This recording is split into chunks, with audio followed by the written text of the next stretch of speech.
so for today's video, gagawa naman tayo ng pesang manok using kale as the gulay. Walang pechay, walang repolyo, kale ang meron, so kale ang gagamitin ko. So, gagawin nandito is puputulin ito, okay, pero huwag isasama itong stem kasi ito ay mapait. Okay, so ilan ito? Just going to break it down daw. Okay, so ayan, and then mamaya, andun na yung manok, tsaka luya, kasi magpipesa tayo and yung pechay. Okay, mamaya papakita ko sa inyo. Ay, okay, so here is the last stock ng gagamitin natin kale. Konti lang kasi, dalawa lang makakakain. O baka ako pa lang ang kumain, diba? Okay, so, katapos nito, igisa ko na yung manok. At mamaya, gagawa ako ng, anong tawag dito, gagawin ko yung sausawan na miso. Okay?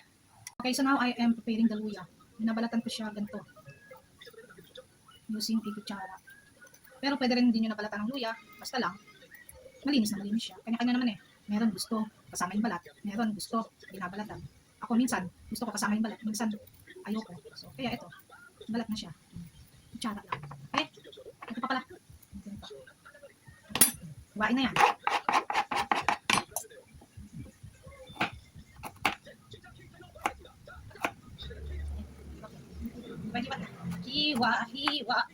Hiwa ng luya. Okay, so isa na natin yan.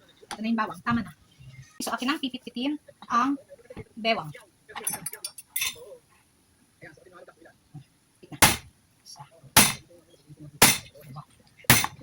Ganyan ako magpipit ng bawang. Para mabilis. Okay? Yun lang. Tabay. Na tayo ng pesang manok. First is that, as usual, the manteca. Okay, painitin. And then, isa lang ang bewang. Yan. So, here is the bewang. Bewang lang. Wala yung sibuyas.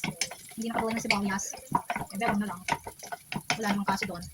So, you let it brown. You let it brown. You let it brown. You let it brown. Hindi pa yun. Ayan.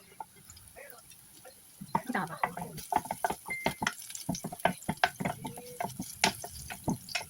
Okay, ayan. Pwede na yan. Nangangamoy na siya. Put it down. Okay. So, lagay mo na yung luya. Tapos, daking chai.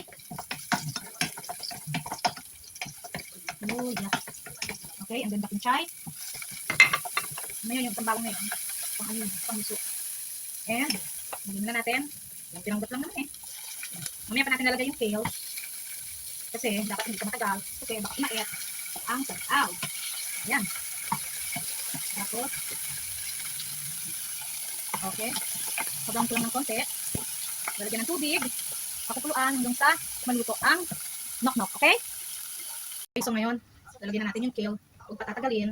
Kasi baka kumait. Around 5 to 10 minutes lang. Pa natin. Okay, so pakita ko sa inyo mamaya. Ito na, oh.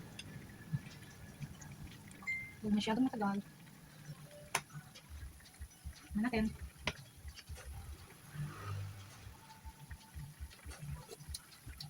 Ito na. Ayos.